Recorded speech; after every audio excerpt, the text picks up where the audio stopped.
You're listening to CBC Online at cbchs.org.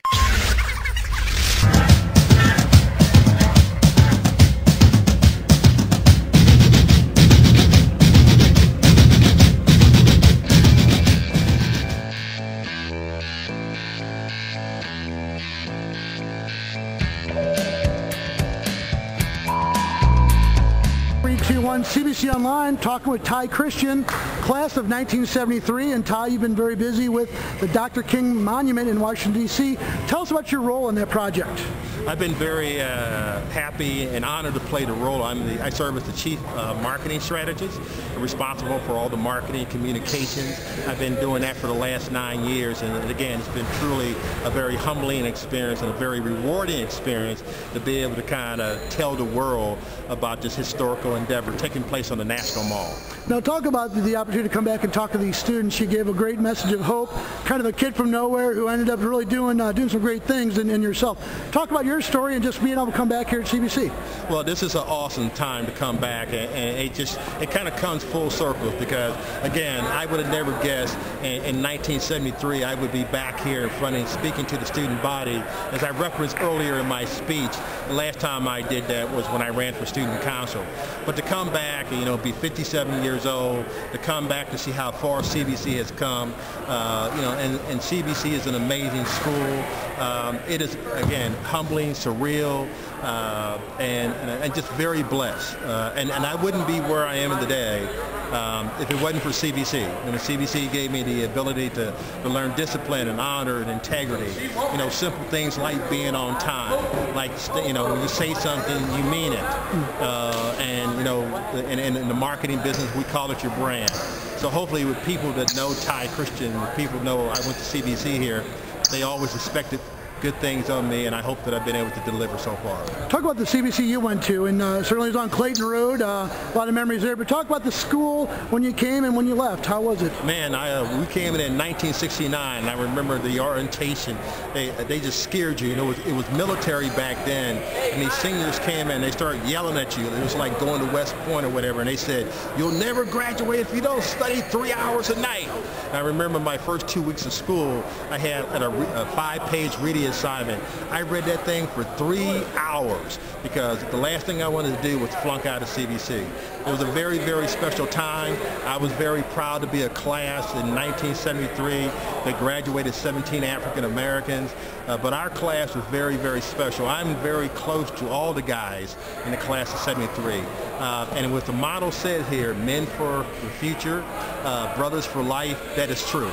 And today I think that Harry and I showed that not only we have been able to live up to the CBC model, but we're brothers for life. And talk about the fact that you were the first African-American elected to the CBC Student Council. That's certainly an answer to a trivia question, if nothing else, but an important move for you to do this. I have to be honest with you. I decided to run at the last minute because my girlfriend at Ursuline was running, and I decided to run, and the only slot was open was treasurer, so I decided to run for treasurer. And so the night before the big speech, I kind of gave my speech, and everybody said it was okay. And so the day of the speech, again, I'll never forget that Joe Powderbine was in my class, gave me a white glove to wear, and that was, everybody said it was one of the best speeches they ever heard.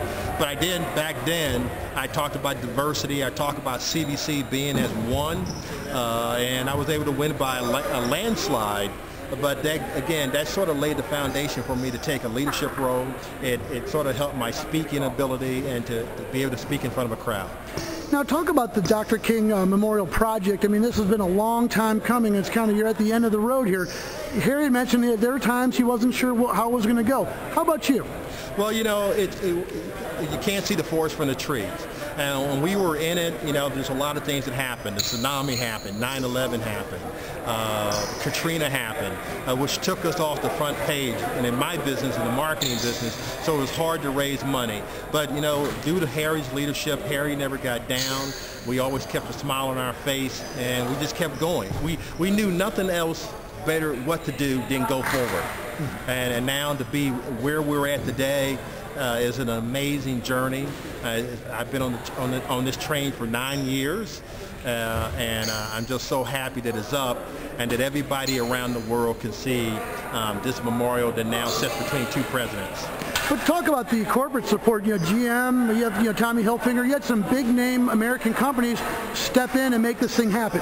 Well, we had a lot of big companies from GM to Tommy Hilfiger, a lot of people that gave $1 million. But let me talk about the folks that we never hardly talk about, the everyday people who people were on fixed income that would send $5, $6, $12 every month, and they did that for year in and year out. Those are what I think are the real heroes. But not only did GM and Tommy Hilfiger give their corporate dollars, but I've been working with GM for the last 9 years with their entire marketing team. And as a marketing person, this is a dream come true, to work with some of the best minds in the country and trying to sell and promote this great historical project. And what's your impression of the monument? I mean, you have a chance to enjoy it and go through it. Are you just impressed with it? Well, you know, I'm going to let that speak for itself. I strongly encourage everybody to go out, take a look at it, see it for themselves. But I guarantee you, it will move you, it will bring you to tears, and more importantly, it will make you start a conversation with someone. That's great. Again, TyChristian, class of 73, CBC Online. We'll talk to you later. Go Cadets.